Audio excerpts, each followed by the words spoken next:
Good morning, everyone. Warwick Smith and Eric Saderholm here from American Pacific Mining Corp. Wanted to talk a bit today about the Madison Project and the press release that we just put out, reporting up to an 80 gram per ton gold sample, 5.2% copper, and 136 grams per ton silver. We're also kind of overviewing what's going to be next, which is the first start to phase two. So 2A drilling, which is about a 3,000 meter program. That's going to start up in Q1 as early as January is sort of the likely scenario there, as well as the radiometric survey that we just did. And for that, I'll pass to Mr. Saderholm. So Eric, start off maybe with the sampling program and talk a bit about that. And, are you happy with what you've seen so far? Very, very pleased with what we've seen. We really took a different approach than I think other companies this year, that we really combed the hills. We went as far and wide to sample places which haven't been sampled before. And so well away from the mine.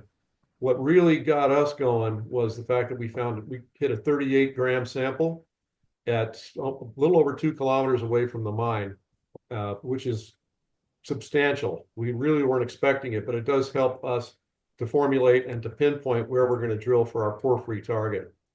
We also did a radiometric survey. The radiometric survey is a little bit unique in this type of exploration in the fact that it picks up potassium and thorium real well, but those are porphyry indicators. And so they'll help us as well to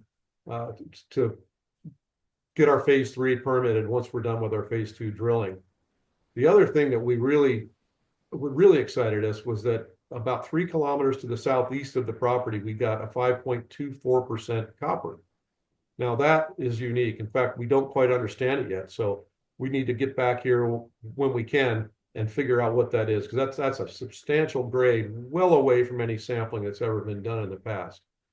Very, very exciting that kind of grade is so far away from the mine. It starts to open up what this property really, the value of the property really has. And so talking a bit about now, I mean, those are great grades, and obviously seeing that extent is one of the things that excites all of us, right? Is this ability to kind of come in and tie it all together. How does that radiometric survey tie into that? Well, it's unique in the fact that it's usually for uranium exploration only. Mhm. We took a chance with it a bit. It wasn't highly expensive. We thought this might really do something well up in this particular belt of rocks.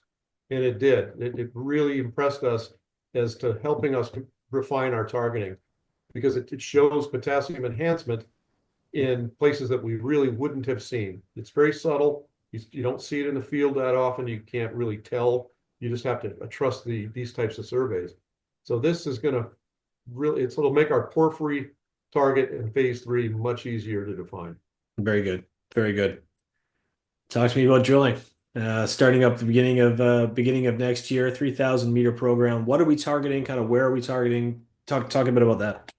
Well, right now, phase one was quite successful. And so phase two is an outstretch of that. So we're moving out away from the mines, away from the drilling, but into high grade gold and high grade copper zones that have been defined, but not by drilling yet. So conceptually and in our model, they make sense. Really, the only way to put it together is to put some drill holes in. So we'll be playing around with the Hudson, the Broadway, and linking them up with the Madison, and that should make for quite an ore body once we're done. Yeah, and so for reference for people, the Hudson and the Broadway, I mean, those haven't been in production. They started sort of in the late 1800s and went to the 1950s. And in the case of Broadway, they were just going after the oxides. So where we're drilling over at the Madison, seeing all these, these great sulfide numbers that are coming out, the thesis is there's still a lot of that should be there at the Broadway, correct? Yes, the Broadway was, like you said, was an oxide only. They couldn't produce anything that was sulfidic, so they left that in the mine. This will drill in and around those areas to test what that sulfide component is. And the sulfide traditionally, including what was mined by Coronado, was very high grade, up to 25%. That would not have been touched at Broadway or the Hudson. That material would have been left there. Yeah, from that 43101 that's on our website, Broadway produced a 2.7 million pounds of copper between 20 and 35% copper. So So certainly, if there's any of that material, over at the old Broadway mine, that'd be exciting for sure. Yes, it would. Yeah, It doesn't take a lot of that material to put up a lot of tonnages because it's quite dense and, but it's pretty easy to mine and the facilities have been on site to process that type of ore for quite a while. yeah, It's just there were two different philosophies in mining, oxide one and then sulfide the other, and they didn't combine. yeah. This So is exciting because a lot of the drilling, the all of the drilling essentially that's been done previously has been around Madison, the Hudson, the Broadway, etc. These haven't been drilled. Like we need to go out and drill these and start creating that excitement and start pulling this, ideally what we hope is this ore body together. Correct? yes, and this program will definitely enlighten us as to where to go with the next program. But we also, the phase three will be more of a step out regionally. Now that we understand we have such high grades so far away from the mine, Hmm. uh, those need to be understood. So that's the exciting part. I think right now from our work this year was this project is getting much bigger, at least as we currently understand it. It's not just localized to mine. Yeah. Okay. So a couple of things. The goal here. Phase 2A, but a 3,000 meter program, followed by phase 2B, followed by phase three. At the end of that, we'd like to put a resource together. We think that's going to take roughly 18 months. We are going to sit down in January as a board and kind of go through things. So maybe that switches up. Maybe we try to do a little bit quicker, but we'll have that discussion in January. We'll come back to you with comments on that. Probably worth mentioning, we have $16 million in cash. So we are completely funded for all of this work. And we're building off the back of 54,000 meters of drilling that's been done previously that we have all of the data for, along with these old production records that we have too.